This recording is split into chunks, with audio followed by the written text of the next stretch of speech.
मेरे मोअज़्ज़िज़ दोस्तों, अस्सलामु अलैकुम। वेलकम बैक टू देखो और सुनो। पत्थर के दौर का एक हैरानकुन मुअम्मा। पत्थरों से बना हुआ एक अजीमुल शान दायरा नुमा किला आपकी पेश नजर किया जा रहा है। क्या इन पत्थरों की तामीर के लिए जादूगरों का इस्तेमाल किया गया? आखिर क्या है इन दायरा नुमा पत्थरों की हकीकत? तो नाजरीन मोहतरम, आज की इस दिलचस्प वीडियो को देखने के लिए शुरू से लेकर आखिर तक हमारी इस खोज में आप सब भी हमारे साथ रहिएगा। तो चलिए इन पत्थरों के गोलाई नुमा दायरों के इर्द गिर्द चक्कर लगाकर हम सब भी इसकी गहराई और गोलाई को बेहतर तरीके से जानने की कोशिश करते हैं। यकीन के साथ कोई भी नहीं कह सकता कि पत्थरों का वसीओ अरीज दायरा नुमा किला जो साल्सबरी के मैदान में सर उठाए खड़ा है, वो क्यों तामीर किया गया था, या इसकी तामीर के लिए पत्थर कहां से आए थे। दस्तयाबे हकाइक के मुताबिक ये तामीर पत्थर के दौर के आखिरी दौरानिये और कांसी के दौर के इब्तदाई दौरानिये के दौरान सर इंजाम दी गई थी। बिलअल्फाज दीगर 1800 और 1400 कबले मसीह के दरमियान सर इंजाम दी गई थी, और ये कि कुछ नाम नेहाद नीले पत्थर पम्बरोक शायर से लाए गए थे, जबकि दीगर पत्थर करीबी इलाके से हासिल किए गए थे। ये कदरे कम रोमानवी वजाहत है। इस वजाहत की निस्बत जोजियोफ्री डी मोनमाउथ ने सन 1136 में पेश की थी, जबकि उसने ये दावा किया था कि इन पत्थरों को जादू के जोर पर आयरलैंड से लाया गया था, और ये कारनामा जादूगर मेरलन ने सर इंजाम दिया था, जो शाह आर्थर के दरबार का एक जादूगर था, बल्कि उसे शाही जादूगर भी कहा जाता था। जदीद मालूमात इस खुदाई पर मबनी है, जो सन 1919 में असारे कदीमा की सोसाइटी ने सर इंजाम दी थी, और इन मालूमात को आमतौर पर तस्लीम किया जाता है।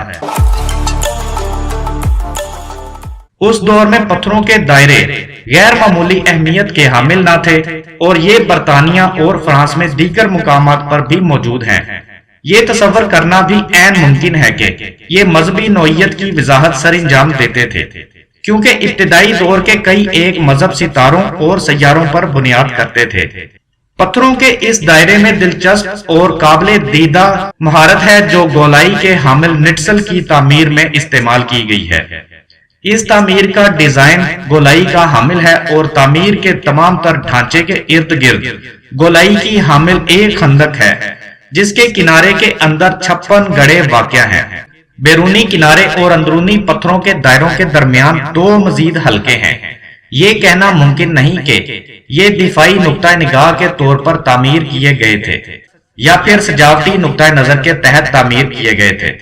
फिर बजाते खुद 2 दायरों पर मुश्तमिल है। बैरूनी दायरा सारसन पत्थरों पर मुश्तमिल है, जबकि अंदरूनी दायरा नीले पत्थरों पर मुश्तमिल है। ऐसा दिखाई देता है कि ये तामीर 3 अदवार में मुकम्मल की गई थी।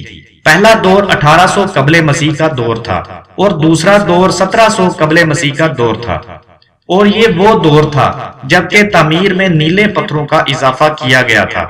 तामीर का हतमी 2 रोहा दौर था, जिसके दौरान असल दायरों की तामीर 9 सारसन पत्थरों के साथ सर इंजाम दी गई थी। सारसन पत्थरों से तामीर करदा ढांचा अपनी मिसाल आप है। ये पत्थर काबिले गौर हद तक बड़े हैं। उनकी ऊंचाई 4 मीटर यानी कि 13 फुट और वजन 25 टन है, और इनकी सतह पर हथौड़ों से काम सर इंजाम दिया गया है, जो कारीगरों की कारीगरी का मुंह बोलता सबूत है। ऐन मुमकिन है कि ये कारीगर मुकामी हों या फिर उन्हें बाहर से बुलवाया गया हो। इस तामीर के बारे में हकीकत से कभी पर्दा नहीं उठा, लेकिन इसके बावजूद भी ये दुनिया में पत्थरों के दायरों का एक अजीम मुअम्मा है। इस तामीर के बारे में चंद हकायक आपकी पेश नजर किए जा रहे हैं, जैसा कि बैरूनी खंदक 97 मीटर यानी कि 320 फुट कुतर की हामिल है। अंदरूनी दायरा 30.5 मीटर यानी कि 100 फुट कुतर का हामिल है। सारसन पत्थर वजन में 25 टन, ऊंचाई में 4 मीटर यानी कि 13 फुट है। ट्राइलिथोन्स वजन में 50 टन, ऊंचाई तरीन ट्राइलिथोन्स 7.3 मीटर यानी 24 फुट ऊंचा। آئی ہوپ کہ اس ویڈیو میں دی گئی انٹرسٹنگ انفارمیشن آپ سب کو بہت پسند آئی ہوگی. پسند آنے کی صورت پر لائک اینڈ شیئر کرنا مت بھولیے گا. Thanks for watching. اللہ نگہبان.